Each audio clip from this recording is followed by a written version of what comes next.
That was to make you think there was a wind blowing. Did it say you say, yeah, you're full of hot air, Pastor Mark. Don't worry about it. All right. Hey, welcome to another episode of Chasing the Wind. I'm Pastor Mark. Let's see how the Holy Spirit's blowing. As I did my last video, I want to segue into my next one, which is still, well, let's take that story of Moses for a moment as our guiding light. And I want to talk to you about something that came to my mind in the last couple of weeks. And I was on a Zoom call with some folks, and there were other coaches, and I was sharing a story that was the gist of it was is that I didn't feel like I could do something well, so I basically got out of this situation as quickly as I could, so I didn't have to look like a fool for not being able to do this thing well. And I got some wonderful words of grace from one of the other participants on this call. And they said this, and it just made me think about the thing with Moses. And I want to unpack it because it does need a little bit of dissecting of sorts. And that phrase, this person said to me, Mark, you and I were raised at a time when we were told this probably. If you're going to do something, do it right or don't do it at all. Someone in this room just said it with me, so they heard it as well. Now, let's be clear. I am all about doing things well. You go to my church will tell you, yep, pastor likes things done nice. He likes them done well and with taste and some class. And I do. I'm not going to deny that. And I'm not going to apologize for it either. I like things nice. My wife would tell you that too. But here's the deal. My father-in-law always used to use the phrase, he worked for Chrysler. He goes, well, good enough for Dodge, he'd say. Good enough for Dodge, which needless to say, I didn't buy a Chrysler. But I was thinking about this story with Moses. And probably Moses was trying, maybe his dad, Pharaoh, said to him, if you're going to do something right, do it. If you're going to do something, do it right, or don't do it at all. Many of us have heard that phrase. And I think Moses was trying to do what was right for the people. He was probably trying to do what was right for him and right for God. Many of us, try to do that. But sometimes what happens is sometimes we don't start doing something because we're so waiting for us to get it right. One of the things that I was not an athlete. I know that probably surprises some of you, being the buff guy that I am. Oh, wait a minute, I'm a puff guy, more of a puff, like a cream puff. But I would struggle because I was like, if I didn't if I didn't do well at something right off the bat, I didn't want to do it. Singing, I can open my mouth and sing, but I remember in high school I wanted to learn how to play the drums, but I didn't want to practice, because I couldn't get it right. And the guy who was teaching me didn't really.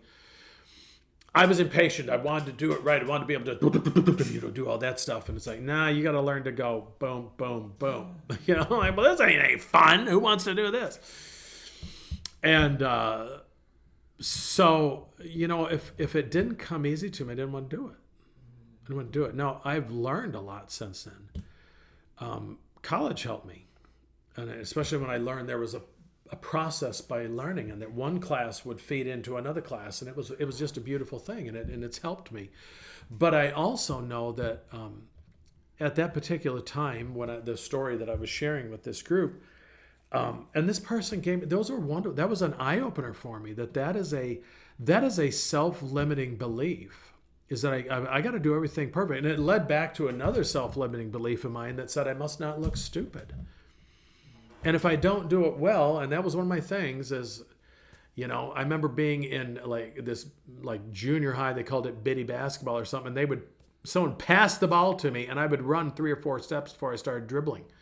And I can remember seeing the one ref, who was actually one of the high school basketball players. He would laugh, because I would always laugh. And, and it was funny now that I look back at it. But at the time, I was like, I ain't doing this again. I'm going to get laughed at, And I thought it was quite rude, actually. I don't understand why that wasn't, like in golf and stuff, they give you a handicap. Why didn't I get 4 steps? That should have been a handicap for me or something, but now now I'd probably get a trophy or something for running 4 steps and then dribbling. But anyway, that's another story. That's another story for another time. If you're going to do something right, if you're going to do something, do it right or don't do it at all. It's well-intentioned. It was well-intentioned. My parents wanted me to do something. They wanted me to do it so it was done right and it was done well, and I get that. But on the same token, it puts this, it can be a limiting situation because it's like, well, I don't think I can do it right, so I just won't do it. And how many times that keep us from doing something? Imagine saying to God, well, God, I do that, but I know I can't do it right and I can't do it well, so I'm just not going to do it. Wow. And how many of us don't do it because we haven't? We're afraid. We're afraid. Imagine if Moses would have said, no, I got to do this right. And I'm going to, no, God, I'm not going to lead these people out of here. And he tried, actually. Well, I stutter and I don't, you need to find someone else does this. And sometimes we're like, well, God only calls us to do what we can do. No, God sometimes says, I want you to do something that is beyond your capabilities,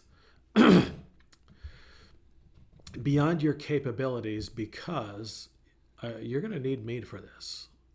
I've said many times, I know how to put a sermon together. I know how to put a funeral together, a wedding together. But you know what? Even at funerals, I still say, God, I need your help with this. And that's the bottom line. We need help. We need God's help, but we need help from other people as well. But what are we taught in school? Don't look on your neighbor's paper. Don't ask someone else for help. You just do your own work. And then what we do is we get into the working world and they put us in a group setting and say, work as a team. So I ain't going to tell them my idea. They're going to steal it. And I'm going to...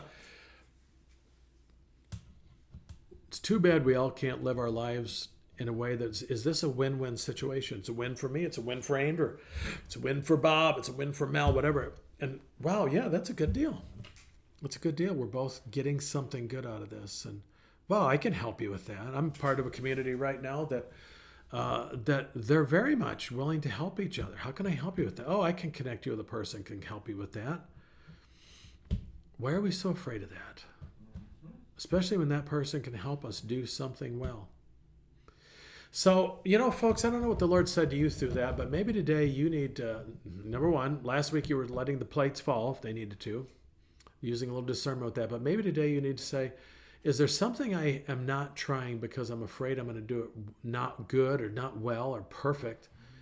And maybe I just need to ask someone, can you help me do this? Because I don't know how to do it, but show me. And by the way, you can go to YouTube. And as a guy in my church says, go to YouTube, Pastor. And if you need help, give me a call. That's been really empowering to me for that to happen. So I'm going to leave it right there, wind chasers. Keep chasing the wind because the wind is chasing you. Until next time, I'm Pastor Mark. Grace and peace.